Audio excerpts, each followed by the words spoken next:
This was a cannon blast across the establishment bow, a searchlight in the tariff years. This is the 1983 Honda CX650 Turbo.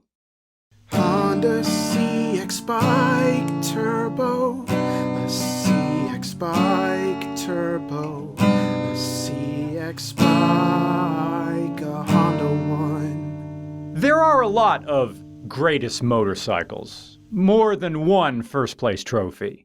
Goldwing being the most luxurious, the CBX for being the most pistony, the CB900 for being the most shifty, and the Hayabusa for being the fastest, and yeah, the DR650 as the ultimate all-rounder. But the CX650 Turbo is the first place in delayed gratification. The year was 1982, and Harley-Davidson was losing a game of tag at his own house. Harley was it, and all the other kids were faster. Harley couldn't catch them. It wasn't fair. Harley was wearing his best shirt, jeans, and shiniest shoes, but none of it was working. Harley was just too slow. "It's not fair!" cried Harley, and away he ran. Up the yard, to the house, down through the Bilco door, and into the basement where Mama Reagan was folding clothes.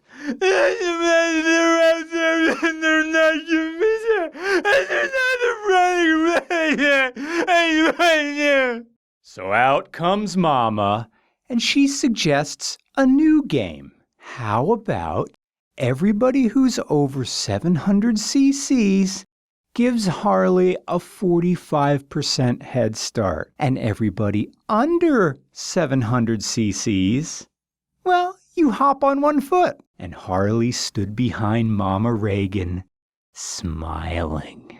So Honda stood at the front of all the other kids and locked eyes with Mama, and with a Jocko Willink stare, said, "I will hop on one foot. It will be no factor." So Honda goes home and gets to work with a longitudinal V-twin, which is interesting, right? Honda had a pushrod longitudinal V-twin bike with a counter-rotating transmission and a shaft drive. It was a light cruiser, meant to compete with Moto Guzzi cruisers and standards from Italy. It was meant to sell in European markets, not to do battle in America. Sure, these bikes existed stateside, best known as the GL500 and GL650 Silverwings, and they were marketed as a little brother to the flagship Goldwing bikes. Honda could have taken any of their inline four-cylinder bikes and turboed them, something Yamaha did with their XJ650 Seika Turbo. But no, Honda went with this. It doesn't rev all that high, 10,000 RPM, kind of low for what they were trying to call a sport bike. And the gear selector goes in and out, not up and down, because the transmission is frontways. And on top of that, Honda developed fuel injection for this engine, which by '83 was already 5 years old and built to only make 50 or maybe 60 horsepower. Honda would have said, "Fine. Fine, Harley, fine. You're gonna lobby and get tariffs put on all of us and move the goalposts? All right, fine. We'll play by your new rules. Watch this. Here's an old engine we were just gonna throw out. You watching this? You watching? Bam! Turbocharger. Bam! Fuel injection. Bam! Aero fairing. Boom! 19 PSI. Boom! 100 horsepower. How do you like that? And, Harley. And it's reliable. Oh, we're playing by your rules. I'm hopping on one foot. I'm under 700 cc's, just like you said. Still can't catch me. Still can't catch me. Still can't catch me. Oh, you still can't catch me. Oh, you still can't catch me. Ha ha ha. This motorcycle is 37 years old in 2020, and it's faster than most contemporary sport cruisers.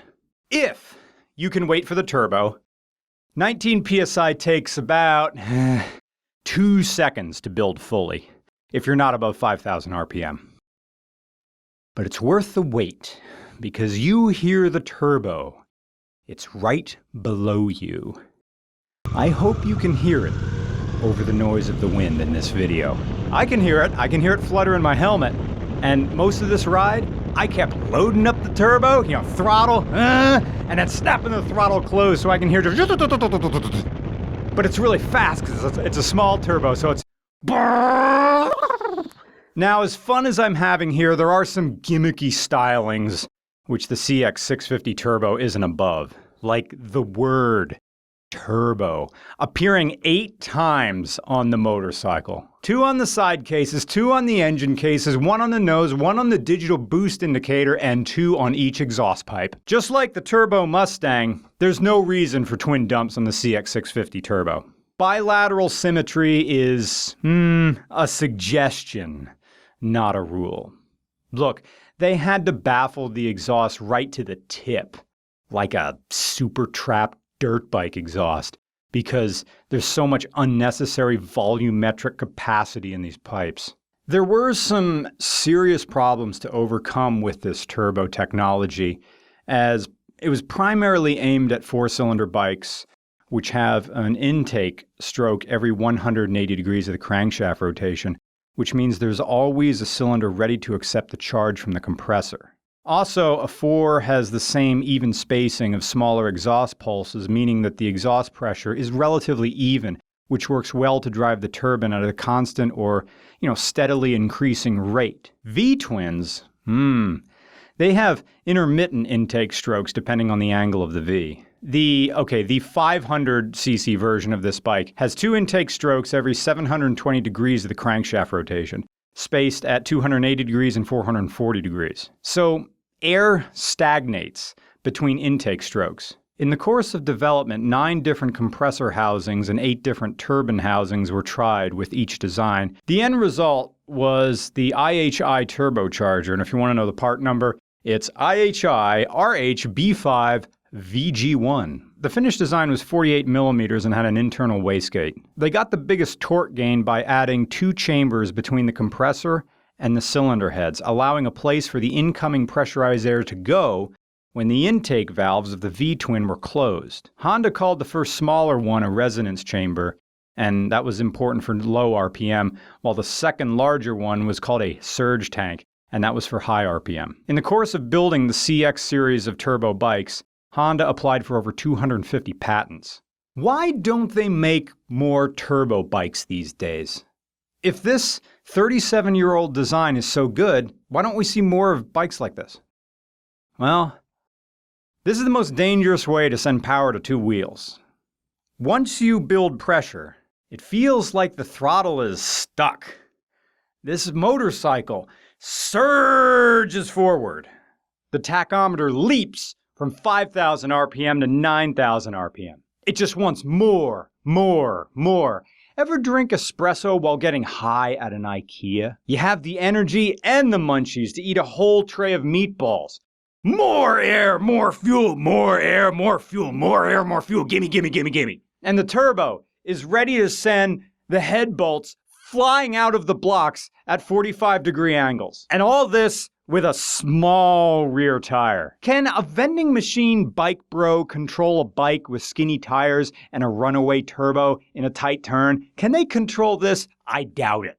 And also, it's complex. It's a question of that and also marketing. How much are you willing to pay to be unique? Well, people are paying a lot. The Honda CX650 Turbo is one of the most collectible bikes ever made.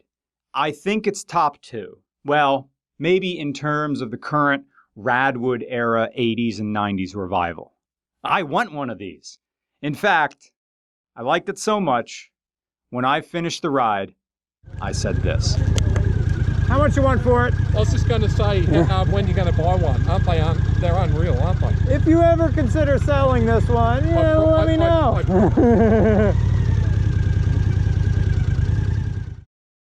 I'ma take this back and ride it. I ain't driving in no cars. The people in the left lane are the reason I ain't driving for. I love my 2 wheels and the feel of control that I don't get with 4. I'ma take this bike and ride it. I don't need no stinking door.